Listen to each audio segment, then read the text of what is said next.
Hello and welcome to my channel, Simply Sublime. Sir Sublime here, and today we're going to talk about my favorite thing ever, bondage! Yes! Bondage! It's amazing! So, what I'm trying to do in this video is it's going to be a multi-part series talking about the basics of bondage and how to safely do it. So, with this first video, we're going to talk about just the quick introduction to everything. Just a quick overview on a few things, and then we're going to, in later episodes, fill out more. So, with that being said, why get into bondage? Well, obviously, you like it in some sort of way because you're looking at it up here. Why get into it? Lot of different reasons. Sometimes people get into it for the connectivity of the rope. Other people get in for the artistic aspect of it. Some people get into it for the technical aspect of it. All these play a factor in bondage. So with that being said, let's get into it. There's a few styles of rope. There's kimbaku, or well known as shibari. It's more of a Japanese style rope. There is a fusion, which is a mixture of shibari and what's known as Western, which is the very basic damsel in distress type of ties. A lot of double limb ties for the most part and kind of bound up, but it's more of a wrapping. Then fusion's a mix of the two where it's kind of that, but it has artistic nature, but it mixes macrame and decorative knots into it, and that's where you get into the fusion style. Where do you want to start? Well, every good place starts hopping on the doo and researching. Fat Life, lots of groups on there. Every rigger and every row person has their own view and their own opinion, how this works and that. So you take everything because what works for them may work for you, but what doesn't work or works for them also may not work for you. So you take it and you try to configure to have your own style. Like me, I tend to enjoy a very personal, like an energy style play, like back and forth. That's more of my style, and that's what I tend to enjoy. When you're hopping on, you just do a quick Google search and find all types of things when it comes to bondage. You're going to see a lot of suspension bondage, which I want to tell you, slow down a little bit. It's not really exactly where you want to go just yet. You want to you're building a house when you're doing bondage in my eyes. You want to build a good foundation, and what the foundation is more or less just your basic ties and your safety. Now, once you get to that point, then you're going to escalate up, and if you have that really good foundation of basics, a lot of those basics transition into the ooh pretty shiny. So take your time. Rope, just like kink, is a walk. It's not a sprint. You're going to get there. You want to do it as safe as possible, and you want to have a good time and sit back and learn the little nuances. With that being said, the next part of researching comes, which started for me, and it involved books. These are all my books that I've owned so far. I try to buy as many that are out there that I can.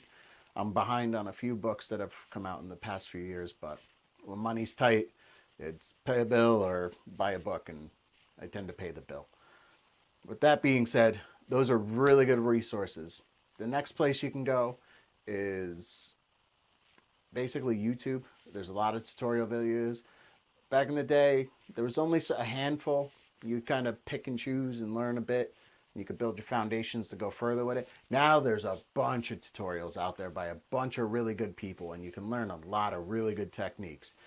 But remember to keep with basic safety. That's going to be your number one thing you want to research first, is safety and the do's and don'ts. Then you want to learn basic knots. Then you want to learn your ties. And then from there, you just practice. Now, what happens is when you're getting ready, you're going to want to buy rope. And everybody wants to go out and get the best rope right off the bat. I own a lot of Twisted Monk, and I love his rope. And I've been using that quite some years. I've been going to him and replacing my ropes out. But you have either natural fiber, like this, or you have synthetic, like this. synthetic is probably the way to go if you want to start. Like, you see this type of rope, this white rope? This is rope from the box stores, the Home Depot and the Lowe's. Buy their nylon. It's really good. It doesn't dye, so you're basically stuck with white rope, but that's okay. If you do dye it, it's kind of like this, where it gets that candy cane effect, and that's because there's fillers in. So even if you have a really good nylon dye, it's not going to penetrate those fillers. So, you're going to end up with candy cane striped rope. It's not bad. It has its unique pattern, but if you want to liven it up, you can dye those ropes. Another is the good old-fashioned cotton rope, clothesline rope. You can buy that. This stuff gets you out in a pinch if you want to do bondage. Only issue with that is if a knot locks, then you're really in trouble. It's really hard to get those out for the most part. It's the difference of natural versus synthetic is natural holds. It's got a bite because of the fibers. Synthetic's more soft and smooth, so you have to add more knots to make sure the tie holds. Little things and differences like that. But I highly recommend going to the box store and buying, for I think close to $25, $30, you can get about 100 feet of rope. You want a 5/8, quarter inch is a little small. 5/8 is kind of the nice little happy medium for when it comes to nylon ropes. Highly recommend going and buying that, because you can now test, you can learn, understand the ties, do what you have to do. It's on a budget, so you're not blowing, because you can spend a lot of money on good quality rope. And I suggest once you think you got it and you really love it, yes, by all means support any of the rope fiber artists that make rope and support them. There's Twisted Monk out there, Moko Jute. Those are kind of like the gold standards when it comes to hemp and jute, at least in my eyes. Then you have other, there's MFP, which is, it'll come pre-dyed, and that's another version of rope you can get. So, that's a really good starter. And if you save money on your rope, it leaves you more money to buy books. Instead of blowing your cash all on that, buy the cheaper. It's good, and I like it where it's a laid rope and not a braided rope, because it still leaves the pattern on the arm and the body. Wherever you tie it, leaves that rope mark, which is a beautiful essence of bondage in itself. So from there's only one last thing you really need to make sure when you start this journey, and that would be safety shears, EMS safety shears. Now this here, they're anywhere from $5 to $10. $10 on the upper end. They tend to be a better pair. You can find them for $2. Those are real cheap. They're okay. They'll get you through when you have to cut your rope. And by all means, always cut your rope, because the bottom is more important than any rope. You can always replace rope. You can't replace the person or the injury that you may cause that person. That's number one. So you want to make sure these are in your bag. I like to add like a little bright colored tassel at the end.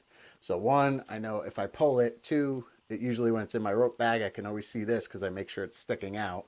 And this is properly secured so it's not rumbling around in my bag. So it's a good thing is just tie a little something bright on the back end so you can always see it. And, most clubs are always low light, or, you might be working in a low light environment, and that's just that much better. So with that, I want to say thank you.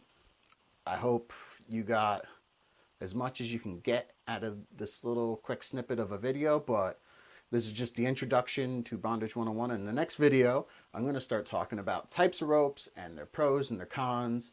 And then the video after that, we're going to talk about safety, and then we'll start getting into ties. So thank you for your time. If you like this video, please like it. If you have any ideas that you would like to see in other videos, comment down below. Any questions, I'll definitely interact and try to answer them to the best of my ability. And subscribe. Always help this channel grow. I appreciate it so much. Thank you for your time. See you in the next episode. Peace.